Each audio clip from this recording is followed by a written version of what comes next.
საგამოძიებო სამსახურმა ქთამის აღების ფაქტზე მცხეთის მუნიციპალიტეტის წარმომადგენელი ლისის ტერიტორიულ ერთეულში ყურბანალ კარაევი დააკავა. გამოძიებით დადგენილია, რომ აღნიშნულმა პიროვნებამ ერთ-ერთ მეწარმეს მისცა უფლება უკანონოდ მოწყობილ ნაგავს აყრელზე დაეყარა სამშენებლო ნარჩენები.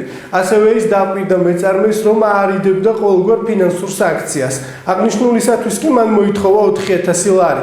საგამოძიებო სამსახური აგრძელებს ძიებას დანაშაულებრივ ფაქტზე 328 მუხლით, რაც ითვალისწინებს პატიმრობას 6-დან 9 წლამდე ვადით.